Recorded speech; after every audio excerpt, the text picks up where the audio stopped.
যখন জলদস্যু আপনাদের সর্বশান্ত করে দেয়, আসলে এখানে মানে কি বলবো, এখানে মানবতা কিংবা এখানে দুঃখ প্রকাশ করে এটা প্রকাশ করা সম্ভব না।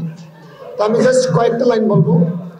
প্রথমত যদি আমরা বলি, আমাদের আরেকজন বক্তা বলে গেছেন যে অপরাধী আমাদের ভিতরে, আমরা যারা বসা আছি, যে মাদক সেবন করে সে আমার ভাই, আমার প্রতিবেশী, কিংবা আমারও কোনো না কোনো ব্যক্তির এই সমাজের তিনি একজন অধিবাসী যিনি মাদক সেবন করে।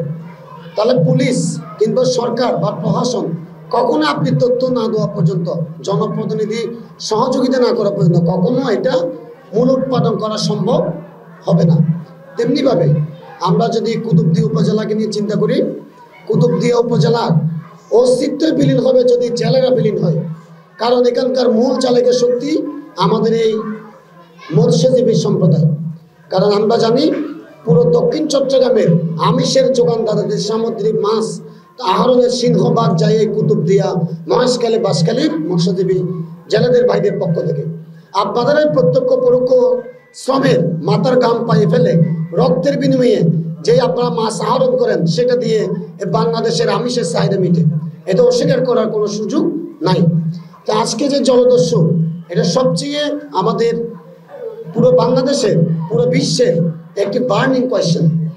এটা আসলে এককভাবে কখনো মূলোৎপাদন করা সম্ভব না। সরকার, জনগণ, ভুক্তভোগী এলাকাবাসী সকলের সম্মিলিত প্রয়াস, আমাদের নৈতিকভাবে উত্তরণ এবং আপনাদের সচেতনতাই এটাই পারে একমাত্র এটার মূলোৎপাদন করতে। আমাকে আগে প্রতিবাদ করা দরকার ছিল, যে কারণ আমার প্রতিবেশী, আমার সমাজের মানুষ। তারপরে যখন সে শুধরাবে না, আমার প্রশাসন আছে, পুলিশ আছে। তো এই জায়গাটা আগে আমাদের তৈরি করতে হবে, নাহলে আমরা যে সমাজের দিকে আগাচ্ছি, এই সমাজ থেকে আমরা ভবিষ্যতে আরো খারাপ কিছু করবো। আরেকটা যে বিষয় বলবো, আমরা যারা জেলেরা আছি সবাই সংগ্রামী মানুষ, আর সংগ্রামী মানুষরা কখনো হেরে যায় না। ডাকাতের কাছেও হারবে না, কোনো চোরের কাছেও হারবে না, কোনো অনিয়মের কাছেও হারবে না। তা আমরা সজাগ থাকলে, সচেতন থাকলে, মনে বল থাকলে এই যে পরিস্থিতিগুলো আমাদের সৃষ্টি হয়েছে, এগুলো সম্মিলিতভাবে আমরা দমন করতে পারবো। কোস্টগার্ড একা পারবে না, পুলিশ একা পারবে না, সীমাবদ্ধতা আছে, আমাদের সবারই সীমাবদ্ধতা আছে। কিন্তু সবাই মিলে যখন এক হব, তখন কেউ আমাদের দমায় রাখতে পারবে না। তো এই জায়গাটায় আমি আপনাদের বলবো, আপনাদের কাছেই আছে, আপনাদের পাশের লোকই বা আপনার পরিচিত লোকই এই কাজগুলো করে বেড়ায়।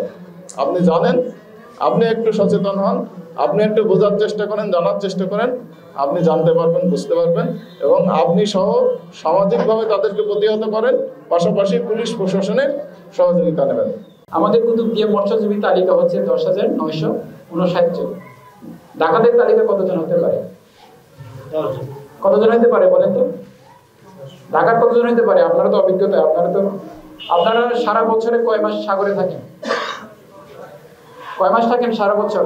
একটু বলেন না, একজন রেসপন্স করেন। আমি আলোচনাতে জাস্ট একটু আপনাদের সাথে শেয়ারিং করাই। 9 মাস সাগরে থাকেন, আর মানে সাগরের 9 মাস আপনার কর্মজীবন, বাকি 3 মাস আপনি স্থলে থাকেন। এই 9 মাসে আপনারা কে মাছ ধরে, কে ডাকাতি করে, আপনারা ভালো করে জানেন। আমাদের কুতুবদিয়া উপজেলায় শুধুমাত্র সরকারিভাবেই আছে 10,959 জন তালিকা আছে, জেনে তালিকা। এর বাইরেও আছে যারা তালিকাভুক্ত হয়নি। ঠিক আছে, তাহলে আপনারা বলেন ঢাকাদের তালিকা কত হতে পারে? কতজন হতে পারে একটু বলুন। 10-20 জন হতে পারে। এই 10-20 জনের আতঙ্কে আমরা এখানে আজকে বসছি।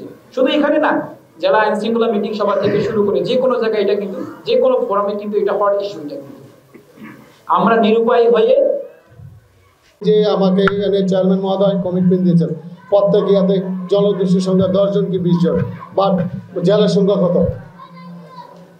জেলার সংখ্যা যদি 500 হয়, তো আমরা কি 10টা লোককে প্রতিহত করতে পারি না? পারি কিনা?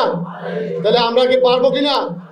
তাহলে যারা আছে তাদেরকে আজকে তো তথ্য দেবেন। আমি ওসি বলছি, যদি আপনি তথ্য দেওয়ার পর, সুস্পষ্ট তথ্য দেওয়ার পর যদি আমি ইয়ে না করে, আমি এখানে ইয়ে করবো না। আমি প্রথম দিন যেদিন যোগদান করছি সেদিনে জলদস্যুর বিরুদ্ধে আমি সোচ্চার ছিলাম কিনা? আপনাদেরকে আমি ফর্ম পাঠিয়েছি, কিন্তু আপনারা জেনে শুনে বা কিসের জন্য আপনারা রেসপন্স করে নাই সেটা আমার জানা নেই। আজকে থেকে আপনাদের আমি পাশে আছি। আমি বলে দিচ্ছি যে আপনারা এই যে শঙ্কিত আছেন, শঙ্কার কারণ নাই। একসাথে যে এলাকায় যাবেন 5টা 10টা বোট একসাথে যাবেন, আমাদেরকে তথ্য দিবেন। আমি এই যে সম্মানিত সভাপতি মৎস্যজীবী দলের মাধ্যমে আমি ফর্মগুলো পাঠিয়ে দেবো। আপনারা এই এলাকায় যাচ্ছেন, আপনি যদি আমাকে না জেনে যান তাহলে আমি কিভাবে জানবো যে আপনি ওই জায়গায় নিরাপত্তার সংখ্যা আছেন?